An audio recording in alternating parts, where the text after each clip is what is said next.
ہے وہ بہت بڑا ظلم ہے۔ وَوَصَّيْنَا الْإِنسَانَ بِوَالِدَيْهِ، اور ہم نے انسان کو وصیت کی اس کے والدین کے بارے میں، حملتہ امہ وہنا علی وہن وفصالہ فی عامین، خاص کر اس کی ماں کے بارے میں جس نے اسے اٹھائے رکھا کمزوری پر کمزوری جھیلتے ہوئے، وفصالہ فی عامین، اور اس کا دودھ چھڑانا 2 سالوں میں، انشکر لی ولوالدیک، تو شکر کر میرا اور اپنے والدین کا، الی المصیر، میری ہی جناب میں، میری ہی طرف تمہیں لوٹنا ہے۔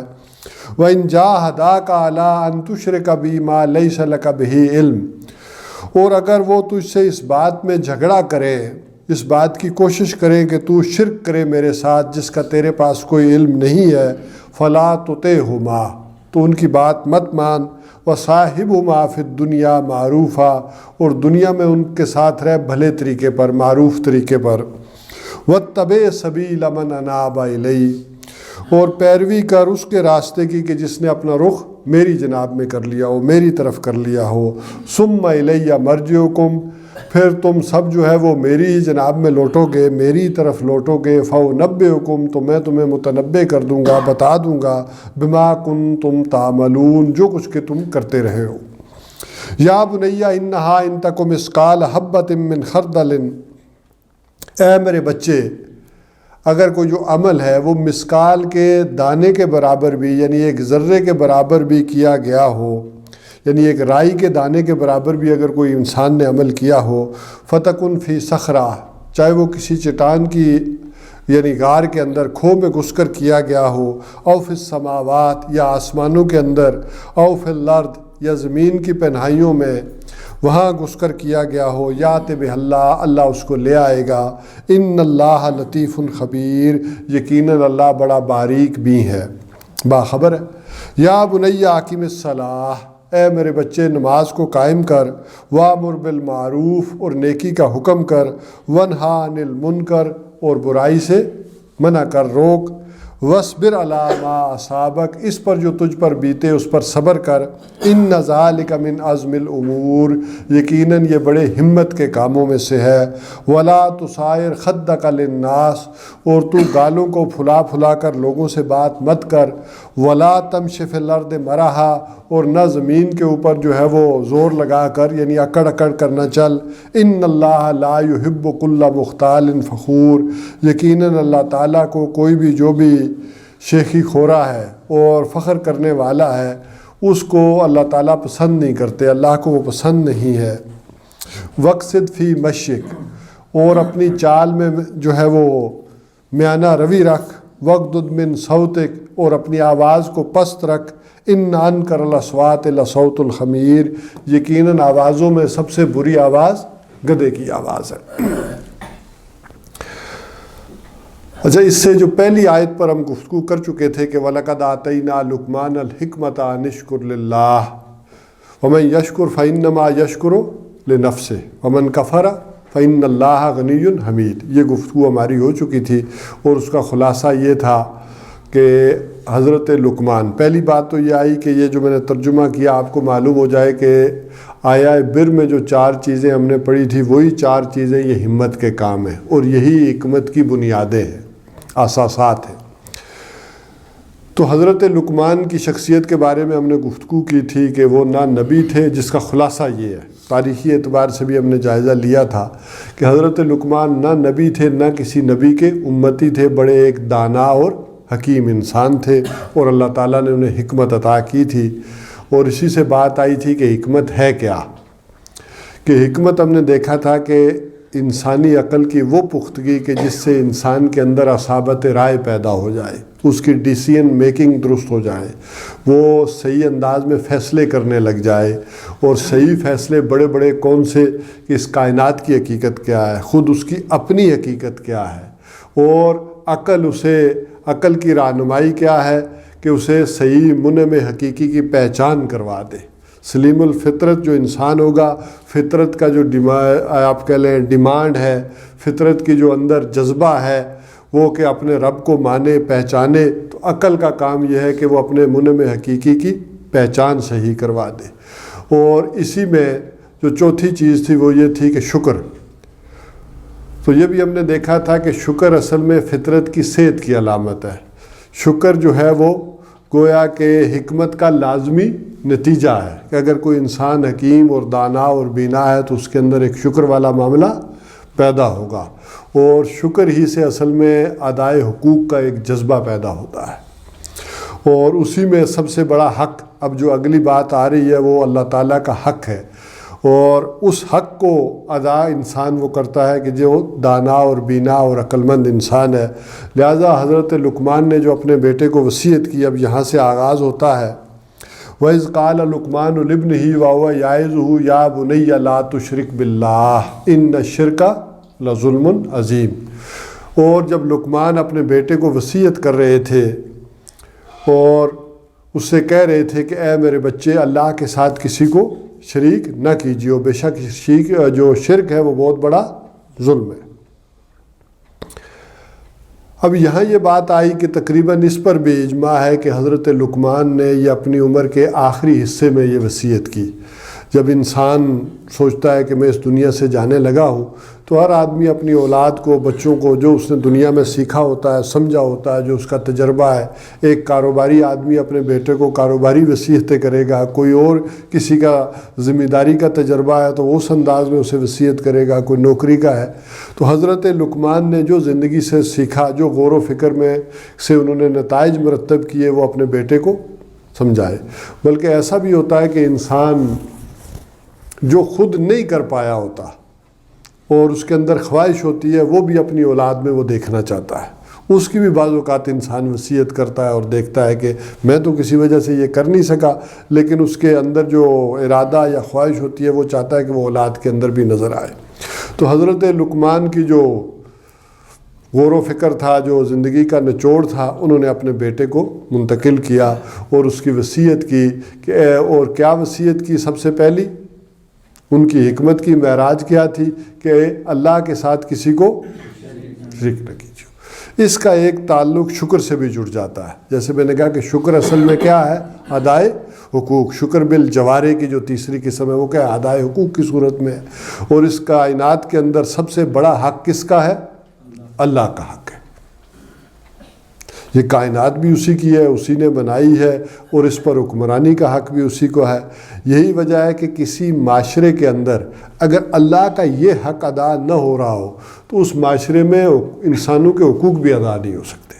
جو معاشرہ شرک پر مبنی معاشرہ ہو اس میں لوگوں کے حقوق کیسے ادا ہوں گے؟ اسی طرح کسی معاشرے کے اندر، بلکہ یہ جو ادائے حقوق کا معاملہ ہے شرک والا، اس میں دیکھیں کہ ایک آدمی کوئی بھی اختیارات کا مالک بن بیٹھے کہ حاکمیت میری ہے، اختیارات میرے ہیں اور میں اس کو جیسے چاہے استعمال کروں. وہ چاہے کوئی مولوی ہو، کوئی سیاستدان ہو، چاہے کوئی سائنٹسٹ ہو، کوئی بھی ہو، بیوروکریٹ ہو، اگر وہ یہ سمجھتا ہے کہ یہ میرے اختیار ہیں، میں اپنی مرضی سے استعمال کروں گا، تو اس معاشرے کے اندر کوئی انصاف اور عدل والا معاملہ نہیں ہو سکتا. اسی طرح دوسری بات جو ہوتی ہے وہ ہے کہ ملکیت، کہ انسان جب یہ سمجھنے لگ جائے کہ ہر چیز کا، جو بھی میری چیز ہے اس کا مالک میں خود ہوں، تو یہ والا جو معاملہ ہے یہ بھی پرابلم پیدا کرے گا. یہ بھی انسانوں کے ساتھ ظلم اور زیادتی والا معاملہ ہوگا. بھائی میرے پیسے ہیں، میں اس سے چاہے سرے محل خریدوں، چاہے اور کوئی کام کروں.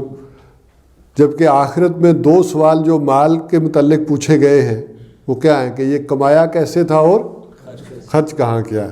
وہاں بھی گویا کہ منی ٹریل دینی پڑے گی. ٹھیک ہے نا، وہ کہتے ہیں نا عدالت کہتی ہے کہ منی ٹریل دو، تو وہاں بھی منی ٹریل ہے کہ یہ کمایا کہاں سے ہے، کہاں سے لایا ہے اور کن کن مدات میں آپ نے خرچ کیا ہے. تو یہ معاملہ ہوگا. اور اسی کا ایک معاملہ یہ ہے کہ جیسے قارون ہو، فرعون ہو، ان کی حکومت ہے، ان کا مال ہے، جیسے چاہے خرچے، اسی کا ایک عکس اور جھلک یہ بھی آ جاتی ہے کہ میرا جسم میری مرضی. اگر کوئی آدمی سمجھتا ہے واقعتاً کہ یہ جسم اس کا اپنا ہے تو پھر تو وہ اپنی مرضی کرے. تو لیکن اس کنسپٹ کے تحت کہ یہ جسم بھی تمہارا اپنا نہیں ہے. تو کسی بھی معاشرے کے اندر یہ جو کچھ لوگ، اس وجہ سے میں کہہ رہا تھا کہ حقوق یہ بات پر بڑا زور دیتے ہیں، تو جس معاشرے میں اللہ کا حق ہی نہ تسلیم ہوتا ہو اس معاشرے میں لوگوں کے حقوق بھی نہیں ہو سکتے ادا۔ بہرحال ابھی جو ہم گفتگو کر رہے تھے شرک کے متعلق، تو شرک کا معاملہ یہ ہے کہ یہ نہیں ہے کہ اللہ کو نہ مانا جائے، بلکہ شرک کا معاملہ یہ ہے کہ اللہ کو ماننے کے ساتھ اس کے ساتھ کوئی نہ کوئی معاملہ اور جمع کر لیا جائے۔ کہ کس انداز میں؟ ویسے آج کل تو شرک سے بھی دنیا آگے نکل گئی ہے، آج اکثریتی معاملہ تو دہریت کا ہو گیا ہے کہ خدا کو تو پہلے زمانے میں تھا نا کہ خدا کو تو مانتے تھے لیکن خدا کے ساتھ کچھ اور دیوی دیوتاؤں کو بھی مان لیتے تھے۔ اب انسان اس جگہ پر چلا گیا ہے کہ خدا کو ہی نہیں مانتا، اب اکثریت لوگوں کی اس سطح پر چلی گئی ہے، اس دہریت کی سطح پر۔ لیکن بہرحال جو کسی کو بھی نہیں مانتا وہ کسی نہ کسی کو تو مان رہا ہوتا ہے، اور وہ کس کو مان رہا ہے؟ خلا تو ہے نہیں نا، تو کس کو مان رہا ہوتا ہے؟ اصل میں انسان اپنے آپ ہی کو مان رہا ہوتا ہے۔ ایک ہے نا پرانے زمانے کا انسان کہتا ہے چلے اللہ نہیں ہے، یہ مادہ ہے، میٹر ہے، اس کو وہ خدا کی جگہ پر لے آتا تھا، لیکن آج کے انسان نے یہ سمجھ لیا ہے کہ میں اس کی جگہ پر خود ہوں۔ یہ سب سے بڑی بغاوت ہوئی ہے دنیا میں، اور یہی وجہ ہے کہ وہ اختیارات اور چیزیں جس کو پہلی گفتگو کے ساتھ اگر آپ جوڑیں نا تو وہ یہ آ جاتی ہے کہ انسان اپنے اختیارات کا خود مالک بن بیٹھا ہے، اپنے جسم کا ہو، اپنے پیسے کا ہو، اپنے حقوق کا ہو، اس نے اپنا ایک ملکیت کا ایک دعویٰ اور حق کا دعویٰ جو ہے اللہ کے مقابلے میں اصلاً تو یہ کر رکھا ہے۔ تو بہرحال ہمارا جو دین ہے وہ دین توحید ہے، اور توحید کی جو ضد ہے وہ کیا ہے؟ شرک۔ اور کہا یہ جاتا ہے کہ ایک آدمی جو مسلمان ہو ہمارے دین کے اندر جس قدر اس شرک کی مذمت کی گئی ہے وہ شرک کر نہیں سکتا، اس قدر قرآن میں اور حدیث میں اور نبی اکرم صلی اللہ علیہ وسلم کی زندگی ہمیں بتاتی ہے کہ ایک عام آدمی بھی اس شرک میں ملوث نہیں ہوگا، بلکہ اس کی مثال یوں ہوگی کہ جیسے شیخ عبد القادر جیلانی علیہ رحمہ کی والدہ سے کسی نے کہا کہ تمہارا بیٹا جو ہے نا بڑا ولی ہو گیا ہے، تو انہوں نے کہا اس میں عبد القادر کا کیا کمال ہے؟ میں نے کبھی عبد القادر کو بغیر وضو کے دودھ ہی نہیں پلایا، تو ولی کیسے نہ ہوتا؟ تو ہمارے دین میں جس قدر مذمت ہے شرک کی ممکن نہیں، لیکن اس کے برعکس قرآن یہ کہتا ہے کہ پھر بھی لوگوں کی اکثریت، سورہ یوسف کے آخر میں آیا وَمَا يُؤْمِنُ أَكْثَرُهُمْ بِاللَّهِ إِلَّا وَهُمْ مُشْرِكُونَ، کہ وَمَا يُؤْمِنُ أَكْثَرُهُمْ، لوگوں کی جو اکثریت ہے اللہ پر ایمان نہیں لاتی مگر باللہ، اللہ کے ساتھ ایمان والا معاملہ نہیں کرتی مگر إِلَّا وَهُمْ مُشْرِكُونَ، کسی نہ کسی نوع کا شرک اختیار کر لیتی ہے۔ اچھا، اس کی مذمت جس قدر درجے کی گئی، اللہ تعالیٰ نے سورہ نساء میں 2 مرتبہ کہا کہ اس بات کو تو میں کبھی معاف نہیں کروں گا، لا یغفر ان یشرک بہ، کہ میں اس چیز کو تو معاف نہیں کروں گا کہ کوئی میرے ساتھ شرک کرے، تم میں سے کوئی یہ معاملہ کرے کہ میری ذات کے ساتھ شرک کرے، اس کی معافی نہیں ہے۔ البتہ اس کے علاوہ جس کو چاہوں گا معاف کر دوں گا، لیکن وہاں اس کو بھی اوپن لائسنس نہیں سمجھنا چاہیے کہ باقی ساری چیزیں تو معاف ہو جائیں گی، صرف شرک معاف نہیں ہو جائے گی۔ وہاں صرف شرک کے گناہ کو ایمفیسائز کرنا ہے، اس کی جو شناعت ہے، اس کی جو مذمت ہے، اس کو ہائیڈ لائٹ کرنا ہے کہ یہ اتنا بڑا جرم ہے کہ اس کو اللہ تعالیٰ معاف نہیں کرے گا۔ لا یغفر ان یشرک بہ، کہ اللہ اس کو تو معاف کر دے کہ اس کے ساتھ شرک کیا جائے۔ اور ہاں البتہ کوئی توبہ کر لے اس سے بھی تو وہ دوسری بات ہے۔ باقی گناہوں کا معاملہ ہے کہ اللہ تعالیٰ کا فضل ہے، کرم ہے، وہ کوئی ہو سکتا ہے توبہ نہ بھی کرے تو اللہ تعالیٰ اس کو معاف کر دے، لیکن یہ بغیر توبہ کے اللہ تعالیٰ معاف نہیں کرے گا۔ اچھا، اسی طرح اللہ تعالیٰ کسی انسان کو جو سب سے بڑا سرٹیفکیٹ دیتے ہیں سارے امتحانات سے گزار کر، اور وہ کیا ہے؟ میرا یہ بندہ مشرکوں میں سے نہیں ہے، وَمَا كَانَ مِنَ الْمُشْرِكِينَ، ذرا حضرت ابراہیم علیہ السلام کی ساری زندگی کا جائزہ لیں تو کون سا شرک تھا جو ان کے عہد میں نہیں ہو رہا تھا؟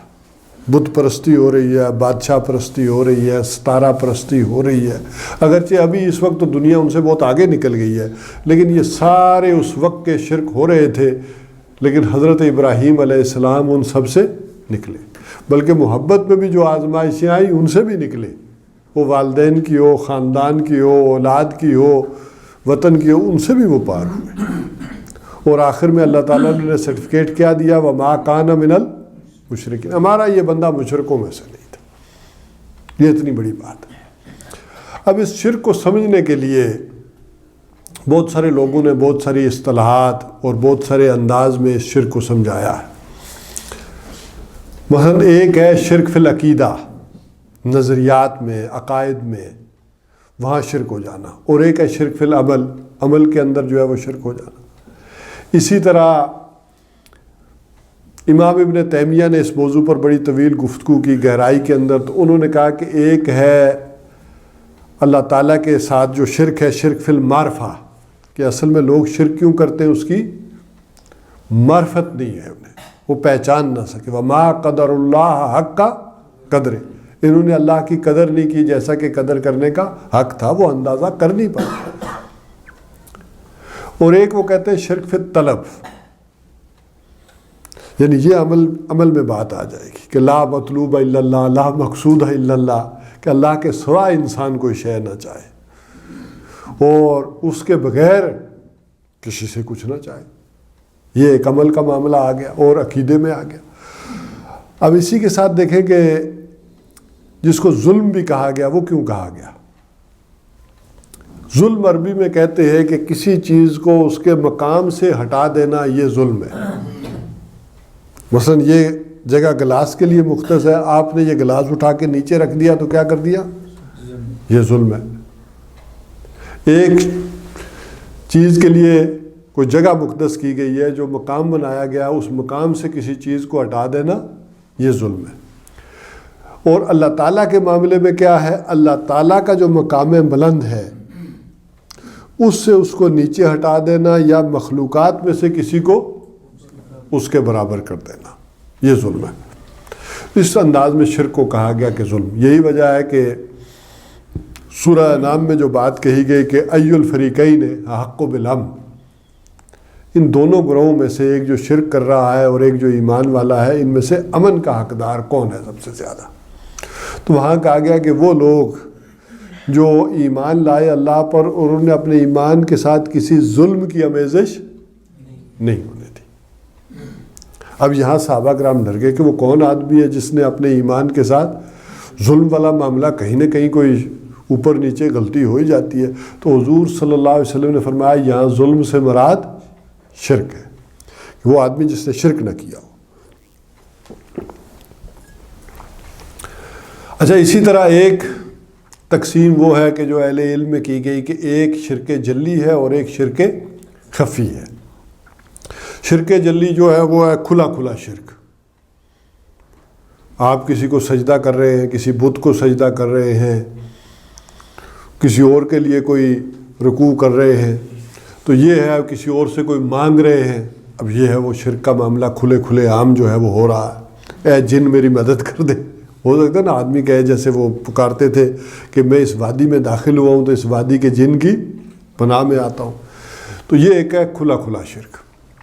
اور ایک ہے وہ شرک ہے جس کی پہچان بڑی مشکل ہو جاتی ہے، یعنی اس کا پہچاننا ذرا مشکل ہے۔ یہ نہیں ہے، ہو سکتا ہے کہ وہ شناعت میں زیادہ بری بات ہو، وہ یعنی خفی سے یہ مراد نہ سمجھے گا کہ یہ ہلکا شرک ہے، جسے ایک کہتے ہیں نا شرک جلی اور ایک ہے شرک خفی، تو خفی سے یہ چھوٹا یا ہلکے کے معنوں میں نہیں ہے بلکہ پوشیدہ کے معنوں میں ہے، کہ جس کا پتہ نہ چل سکے۔ مثال کے طور پہ آپ گھر میں نماز پڑھ رہے ہیں، کوئی نفل پڑھ رہے ہیں، یا مسجد میں آپ کا کوئی دوست آ گیا ہے، کوئی کزن آ گیا، تو آپ نے کہا کہ یہ بھی ذرا دیکھ رہا ہے، تو میں سجدہ عام طور پر وہ 2-3 سیکنڈ کا آپ کرتے تھے، آج آپ نے 5 سیکنڈ کا کر دیا، تو وہ اصل میں 2 سیکنڈ کا سجدہ کس لیے ہوا؟ اس مہمان کے لیے ہو گیا۔ اب اس پہ فتویٰ کوئی نہیں لگ سکتا، اسی طرح محبت، اصل میں یہ جو قانون ہے جہاں فتویٰ لگتا ہے یا قانون، جو وہ چیزیں جو ناپنے تولنے میں آتی ہیں قانون ان پر اپلائی ہوتا ہے. وہاں ناپنے تولنے میں نماز آ گئی، روزے آ گئے، یہ ناپنے تولنے میں چیزیں آ رہی ہیں. لیکن حضور صلی اللہ علیہ وسلم نے فرمایا کہ ایک وہ وقت ہے کہ جب اسلام کا غلبہ ہو گیا،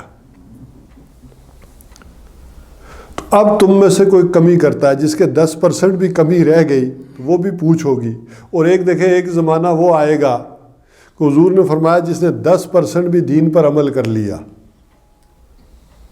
وہ بھی کامیاب ہو جائے گا.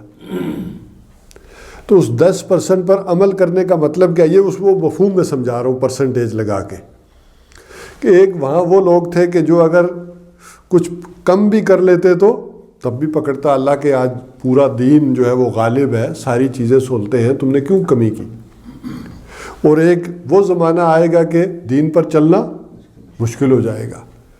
تو وہ جو کمی آئے گی تو وہ 10% عمل کی والی بات ہوگی، تو وہ کیسے ہوگی؟ کیا آدمی نماز جو ہے وہ ہفتے میں 1 دفعہ پڑھ لے یا روزے سال میں 3 دفعہ رکھ لے تو کوئی باز پرس نہیں ہوگی، کوئی نہیں پکڑا جائے گا؟ نہیں، اس کا یہ مطلب نہیں ہے. وہ جو ناپ تول والی چیزیں ہیں وہ گویا کہ وہ تو پوری اسی طرح کرنی ہے، وہاں قانون اپلیکیبل ہوگا. یہ وہ چیزیں ہیں، اللہ سے محبت ہے، اسی طرح جہاد ہے، یہ اب ناپنے تولنے میں نہیں آ رہی. تو ان میں کوئی کمی بھی ہو گئی ہے تو آج کا جو معاشرتی دباؤ ہے تو وہ گویا کہ اللہ تعالیٰ اپنی رحمت سے اس ماحول کے اثرات کی وجہ سے ہو سکتا ہے کہ درگزر فرما دے. تو شرک خفی کو اس انداز میں ہلکا نہ سمجھے، میں اس وجہ سے کہہ رہا تھا. ہاں اس کی پہچان اور جو پوشیدگی ہے اس حوالے سے حضور صلی اللہ علیہ وسلم نے فرمایا کہ شرک خفی کا پہچاننا بعض اوقات اتنا مشکل ہوتا ہے کہ جیسے سیاہ رات ہو، اندھیری رات ہو، کوئی چاند تارے نہ ہو، اور سیاہ پتھر ہو اور سیاہ پتھر پر سیاہ چونٹی ہو، تو وہ چھوٹی چونٹی جیسے سیاہ پتھر پر چلنی دیکھنا مشکل ہو، وہ چل رہی ہو اور آپ دیکھ نہ سکتے ہو اس سیاہ رات کے اندر. اسی طرح بعض اوقات شرک خفی کا پہچاننا مشکل ہو جاتا ہے، اس کا دیکھنا مشکل ہو جاتا ہے. اور انسان انہی چیزوں میں، ایک ہے وہ ناپ تول والی، وہاں تو ٹھیک ٹھاک فتویٰ فوراً لگ جائے گا. آپ اگر کوئی کسی بت کو سجدہ کر رہے ہیں، کسی قبر کو چوم اور سجدہ کر رہے ہیں تو دیکھنے والا فوراً کہہ دے گا کہ آپ شرک کر رہے ہیں. لیکن ایک یہ جو ہوس جو ہے افرائیت من اتخذ الہہ ہوا والا معاملہ، یہ تو کوئی نہیں دیکھ سکے گا کہ آپ کی خواہشیں کیا ہیں، آپ کی نیتیں کیا ہیں، آپ کے ارادے کیا ہیں، وہ بھی اللہ والے ہیں یا نہیں ہے، نیت جو ہے وہ کیا رکھی ہوئی ہے آپ نے، وہ تو نہیں دیکھی پہچانی جا سکتی. اور وہ پہچاننا بعض اوقات انسان کو خود بھی بڑا مشکل ہوتا ہے. بہرحال اب ایک آسان انداز میں ہم کوشش کریں گے کہ شرک کو سمجھیں، اور وہ سمجھیں گے 3 اقسام کی صورت میں. ایک شرک فی الذات، اللہ تعالیٰ کی ذات میں شرک. ایک شرک فی الصفات، اللہ کی صفات کے اندر شرک.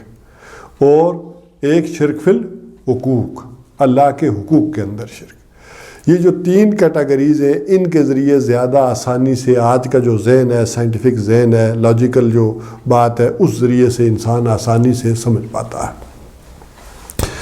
یہ جو شرک فی الذات ہے، یہ اصل میں کیا ہے؟ اللہ تعالیٰ کی ذات کے ساتھ جو ہے وہ شرک کر دینا، اللہ کی ذات پہ ایسا معاملہ کر دینا. صفات والا معاملہ جیسے ہے نا، مشترک ہے، اس میں الفاظ کا ہیر پھیر ہے، اللہ سنتا ہے ہم بھی سنتے ہیں، اللہ دیکھتا ہے ہم بھی دیکھتے ہیں، تو اس حوالے سے وہ صفات والا معاملہ ہے. اور لیکن یہ والا معاملہ جو ہے، اور اس میں اور یہ جو شرک ہے یہ بڑا گندا شرک ہے، عریاں شرک ہے، ننگا شرک ہے، بڑا ہی برا جو ہے جسے کہیں گے انتہائی برا جو ہے وہ شرک یہ ہے کہ اللہ کی ذات میں کسی کو شریک کر دینا.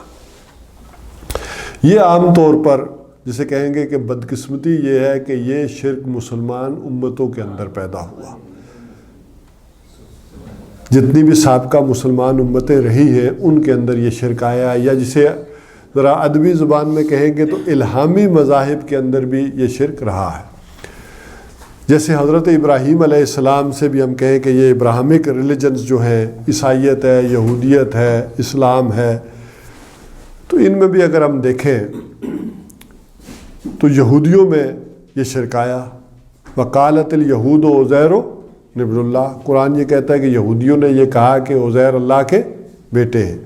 اگرچہ سارے یہودیوں نے یہ نہیں کہا، لیکن یہودیوں کا ایک بڑا گروہ، ایک بڑا حصہ اس بات پر رہا ہے کہ عزیر بھی اللہ کے بیٹے، چونکہ یہ ان کے نجات دہندہ تھے، بڑے محسن تھے.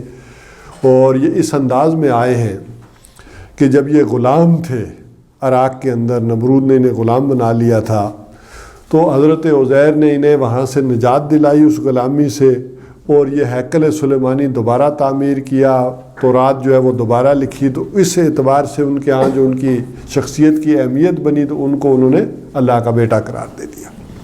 اسی طرح عیسائیوں کے ہاں انہوں نے حضرت عیسیٰ علیہ السلام کو اللہ کا بیٹا قرار دیا، اور بیٹا بھی وہ قرار دیا کہ بعض اوقات بعض لوگ تو کہتے ہیں نا یہ فلاں کا بیٹا ہے، اس میں ذرا محاورتاً بھی ہو جاتا ہے، مفہوم بھی آ جاتا ہے.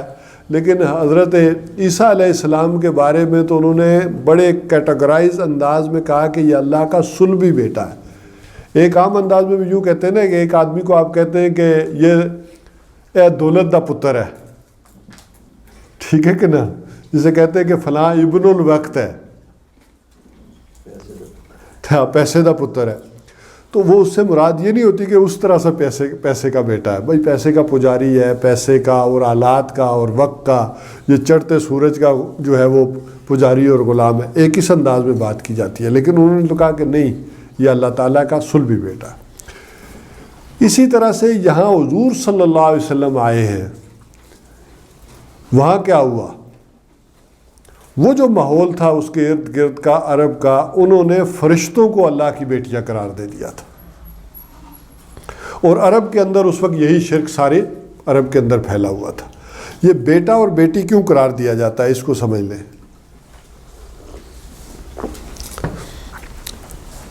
اولاً تو بیٹے اور بیٹی کی احتیاج اس کو ہوتی ہے کہ جس نے فنا ہو جانا ہو، اور بیٹے اور بیٹی کا معاملہ یہ ہوتا ہے کہ یہ انسان کی ذات کا ایک تسلسل ہے. انسان سمجھتا ہے کہ میری ذات کا ایک تسلسل آگے چل پڑا ہے. اچھا، پھر اسی طرح پوتا ہوتا ہے تو وہ اور خوش ہوتا ہے کہ نہیں، یہ اور آگے بڑھ گیا ہے معاملہ، اور یہ میرا ایک وجود ہے جو آگے ٹرانسفر ہو رہا ہے اور چل رہا ہے، اور اس ذات کی ایک بقا ہے جو آگے چل رہی ہے. اچھا، یہ معاملہ جیسے میں نے کہا کہ ضرورت کس کو ہے؟ جس نے ختم ہو جانا ہے. اللہ تعالیٰ کا معاملہ تو اس طرح کا ہے نہیں. ایک پہلو یہ ہو گیا، اور دوسرا پہلو یہ ہو گیا کہ جو ذات کا تسلسل ہوتا ہے، یا بیٹا ہوتا ہے یا پوتا ہوتا ہے، وہ اصل میں ہے کیا؟ وہ آپ ہی کی ذات کا ایک تسلسل ہے، وہ آپ ہی جیسا ہے.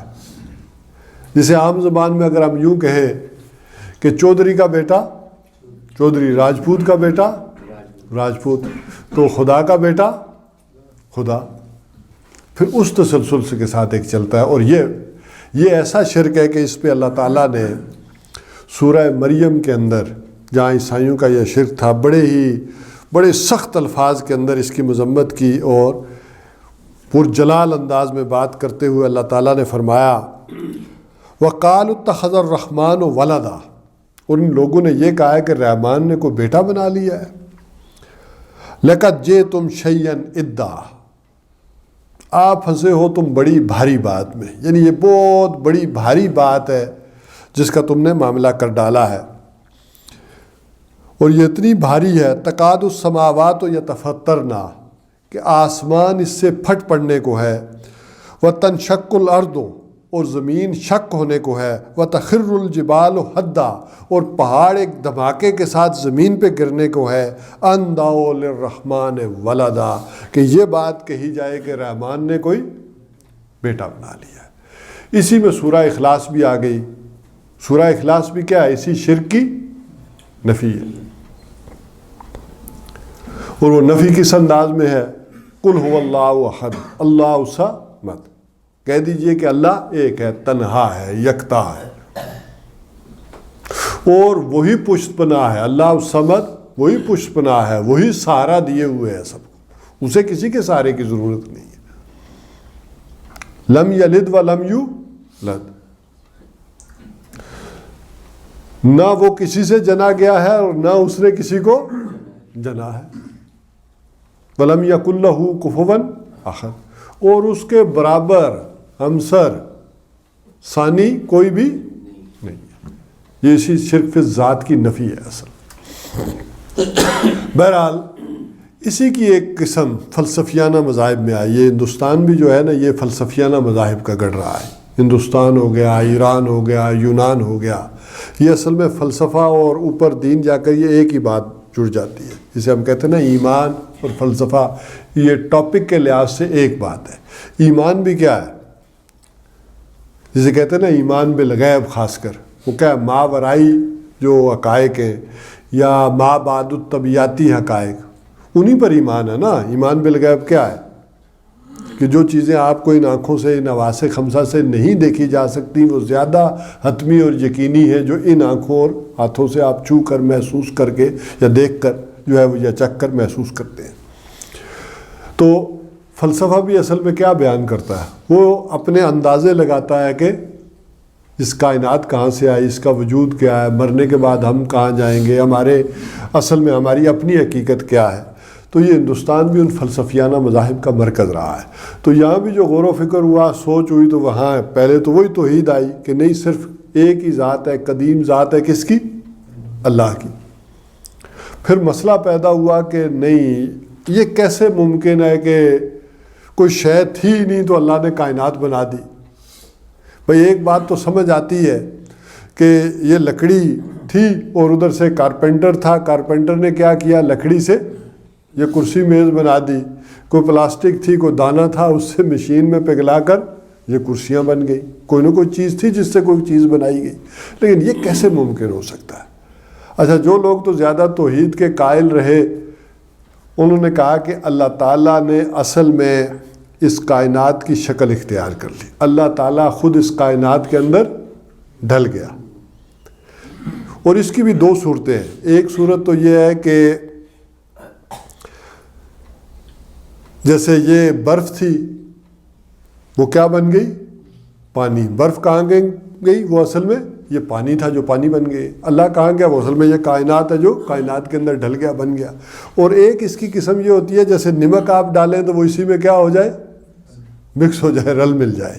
ایک ہے کہ وہ اس انداز میں مل گیا. اچھا، باقی ان کا یہ روح اور جان یہ بھی چکر ہے.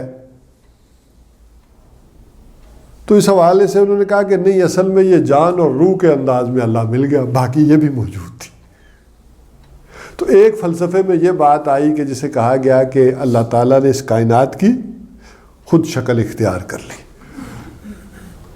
اور ایک شکل یہ آئی کہ نہیں، مادہ بھی قدیم تھا، اللہ تعالیٰ بھی ہے، مادہ بھی قدیم ہے، اللہ تعالیٰ نے اس مادے سے، میٹر سے کیا کیا؟ اس کائنات کو شکل دے دی. اچھا، اسی کی ایک بات اور آئی، اسے کہتے ہیں پینتھیزم، ہما اوست. اصل میں لفظ کیا؟ ہما او است. یہ جو کچھ ہما، جتنا کچھ بھی نظر آ رہا ہے یہ کیا ہے؟ او است. یہ وہ ہے اصل میں. اللہ وہ ہے کہ جو تھا اور اس کائنات میں بن گیا. یہ ایک بحث ہے جسے کہتے ہیں ربط حادث بالقدیم. یہ ہم کون ہے؟ یہ کائنات کیا ہے؟ یہ حادث ہے. اللہ کیا ہے؟ قدیم ہے. تو ان دونوں کے درمیان ربط کیا رہا ہے؟ تو ایک ربط تو یہ تلاش کیا گیا کہ اسی نے اس کی شکل اختیار کر لی. اور ایک کہا کہ نہیں، اصل میں تو اللہ تعالیٰ، دوسرا جو جسے پینتھیزم یا ہماوست کہیں گے. اور ایک ہے گاڈ انکارنیٹ، اوتار کا عقیدہ، کہ اللہ تعالیٰ کسی انسان کی شکل میں اتر آیا یا کسی انسان کے اندر حلول کر گیا. اس کی بھی دو قسمیں آ گئی. وہ کسی انسان کے اندر موجود ہو گیا اور یا کسی انسان کی شکل میں اتر کر آ گیا. جیسے ہندوستان میں بھی ہے نا چندر بنسی خاندان اور سورج بنسی خاندان، کہ یہ تو اصل میں سورج دیوتا کی اولاد ہے اور انہوں نے اختیار کر لی ہے. یہ چاند کی اولاد ہے اور دنیا میں اس وقت چل رہی ہے حکمرانی ان کا حق ہے.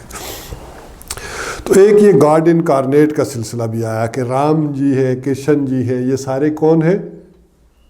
اللہ ہی کی صورتیں ہیں. بھگوان نے ان کی صورت میں دنیا میں جو ہے وہ آئے ہیں اور ہمیں ہدایت دی ہے اور ہمیں سمجھایا ہے. تو یہ ایک شرک فی ذات کی جو ہے بدترین شکلیں دنیا میں رہی. اچھا، اسی سے یہ نہیں ہے کہ مسلمانوں کے اندر نہیں آئے، اس کے اثرات مسلمانوں کے اندر بھی آئے. جیسے یہ والے شرک جو تھے، یہ جو فلسفیانہ مذاہب کے شرک، یہ گاڈ انکارنیٹ والے یا پینتھیزم والے، ہماوستی، یہ اس کے اثرات پھر مسلمانوں کے اندر بھی آئے. مسلمانوں کے اندر ایک تھا وحدت الوجود کا عقیدہ، وہ خالص علمی سطح پر تھا، اس کا عمل سے کوئی تعلق نہیں تھا. اب اس کی ایک تعبیر و تشریح جو بعد میں کی گئی وہ بالکل وحدت الوجود اور اس کے ساتھ مل کے جڑ گئی. اب وہ جو تھے آسان زبان میں اگر میں سمجھاؤں تو وحدت الوجود کا ہمارے اہل علم نے جو اس زمانے میں تشریح کی یا وہ تھا، وہ کہا تھا کہ اصل وجود صرف کس کا ہے؟ اللہ کا ہے. وہ یہ نہیں کہتے تھے کہ یہ وجود دو ہے یا اللہ تعالیٰ نے اس کی شکل، نہیں، وجود صرف کس کا ہے؟ اللہ کا ہے. یہ جو کائنات ہے، یہ سارا کچھ ہے، یہ اس کے مقابلے میں وہم اور خیال ہے. تمہیں نظر آ رہا ہے یہ سارا کچھ ہے، لیکن اصلاً ہے نہیں ہے. یہ کائنات یہ وہم اور خیال ہے. کل ما فی الکون وہم او خیال، کل ما فی الکون، جو کچھ تمہیں یہاں نظر آ رہا ہے یہ کیا ہے؟ وہم ہے یا خیال ہے. او عکوسن فی المرایا او ضلال، یا تو ایسے ہیں عکوسن فی المرایا، یا جیسے آئینے کے سامنے آپ کھڑے ہوتے ہیں نا تو عکس نظر آتا ہے، یا ضلال سائے ہے. سائے کی اصل حقیقت تو کچھ نہیں ہوتی نا، سایہ ہے اصل چیز تو درخت ہے، سایہ کی کوئی حقیقت نہیں. تو یہ جو کچھ تمہیں نظر آ رہا ہے یہ گویا سائے ہے یا عکس ہے، جیسے کہ شیشے کے اندر آتا ہے. تو یہ اس کی اصل حقیقت یہ ہے کہ اس سے سائے اور وہم اور خیال، اس سے زیادہ اس کائنات کی حقیقت نہیں ہے. اصل حقیقت وہی ہے، حقیقت کبریٰ وہی ہے. تو یہ بعد میں جب لوگوں نے اس کی تشریح کی تو پھر یہ بالکل ہماوسطی نظریات کو اس کے ساتھ جوڑ کر رکھ دیا، اور پھر یہ چیزیں آئیں، اور پھر اسی سے انہوں نے پھر اور چیزیں بھی نکالی، اور وہ گمراہیاں اس قدر انداز میں آئی کہ بہت ساری تو ناقابل بیان ہو جاتی ہیں. مثلا ایک صاحب نے چوری کی دوسرے کے یہاں، تو انہوں نے کہا اس میں مسئلہ کیا ہے؟